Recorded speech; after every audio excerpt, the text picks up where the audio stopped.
Welcome everybody to ACX. I am so excited to be here with Richard Hadden, certified speaking professional, an author, leadership consultant. Richard has written at least 3 books that I know. Contented Cows Give Better Milk. I have my copy of Contented Cows Still Give Better Milk, and then Rebooting Leadership as well. Welcome, Richard. Thanks, Jeff.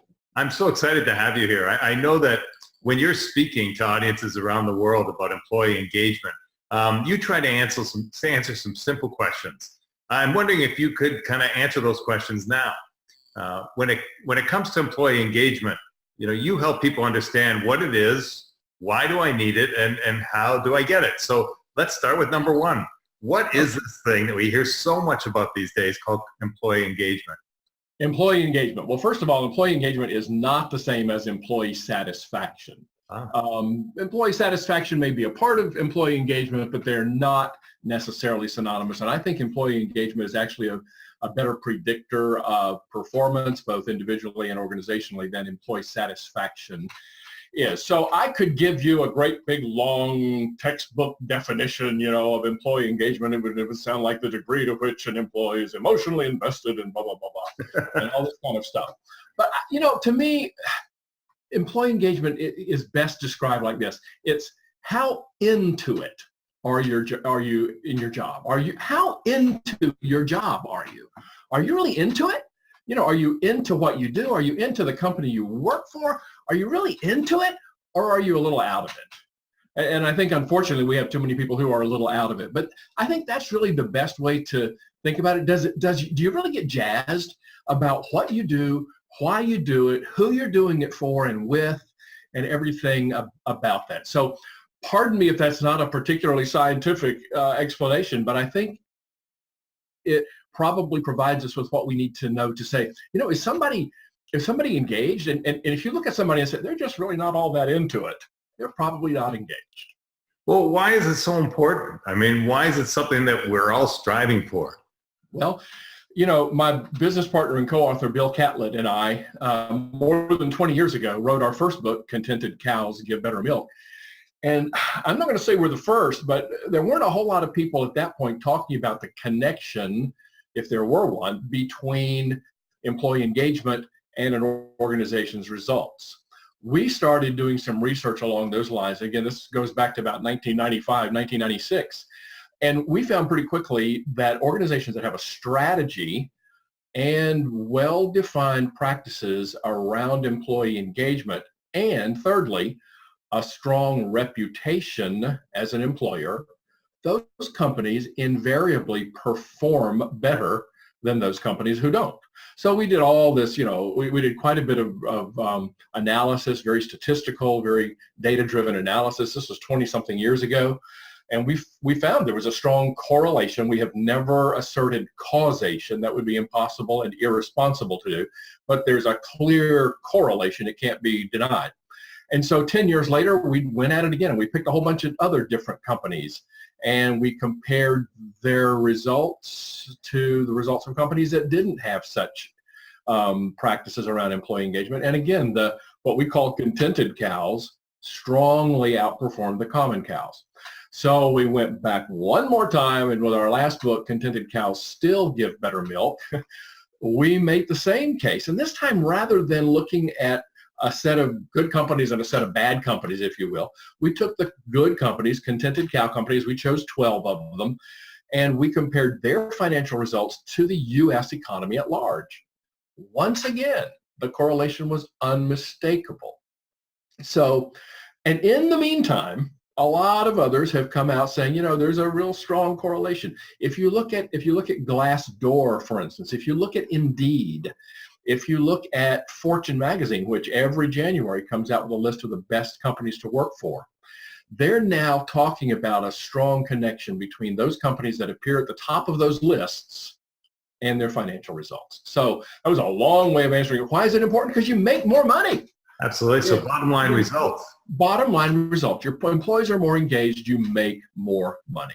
It's funny because we're talking about customer experience, of course, as you know, and in ACX, we also make that correlation that more engaged people are internally, the better the experience externally. Would you agree? Strong correlation, yes. All right, so the last question begs to be asked, how do we do it? How do we get employees fully engaged? What's the secret sauce?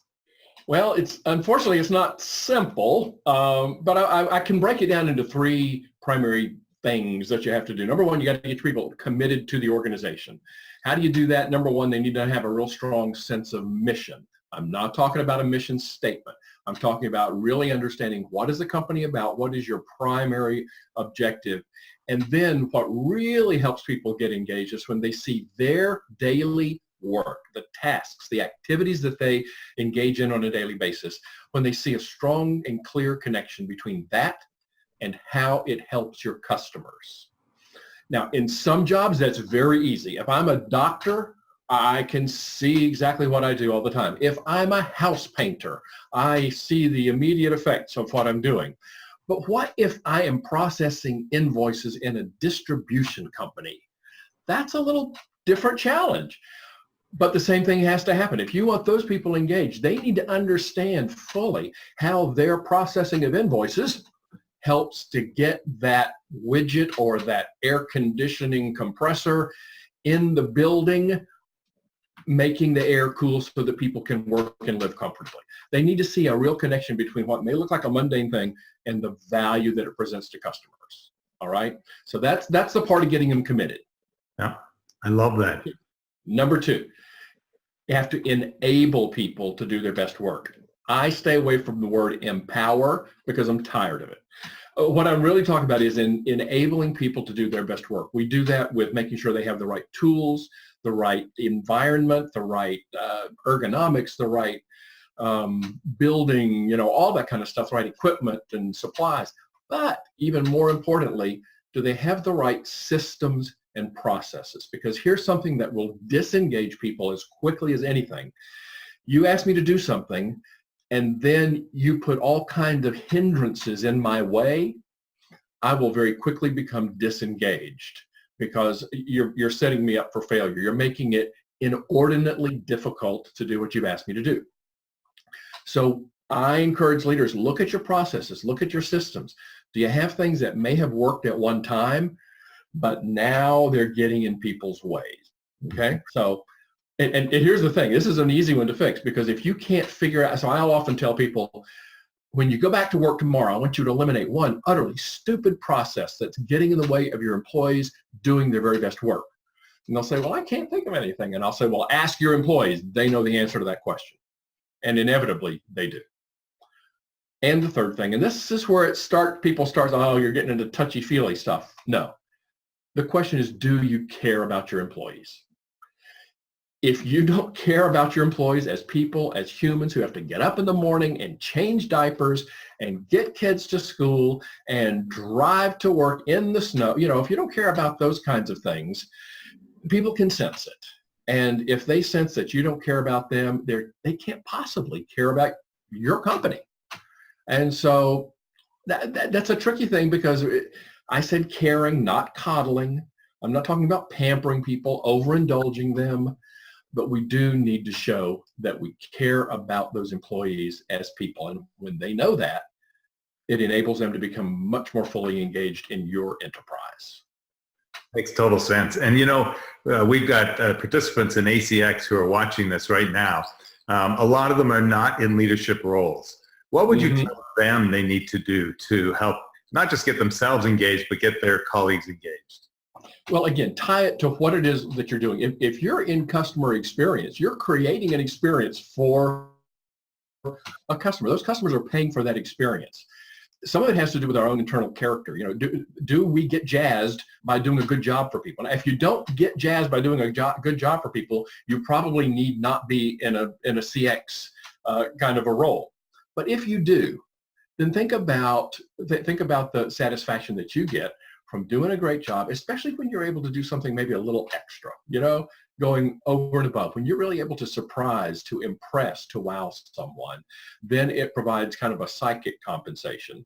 And I can see the eyes rolling now. Yeah, put that on a paycheck.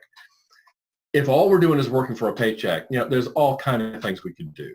But if you're working for the paycheck plus the emotional satisfaction, then going above and beyond, going what I call, I didn't make it up, but going the extra mile.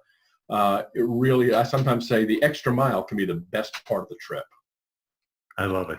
Richard, I wish we had all day to talk. There's so many more things I'd love to know, but I appreciate so much what you're sharing here. How do people reach out to you, or how do they find you? Can you give us some information? Yeah, thank you. Go to contentedcows.com. That's CONTENTEDCOWS.com, contentedcows.com, and you can find out all kind of information there. That's great. Contented Cows Still Give Better Milk. Excellent. I'm going to give everybody, again, take a look at the book. I highly recommend it to all of our viewers. Contented Cows Still Give Better Milk, and it's a wonderful book, a wonderful read. Thank you so much for being with us today. Thank you, Jeff.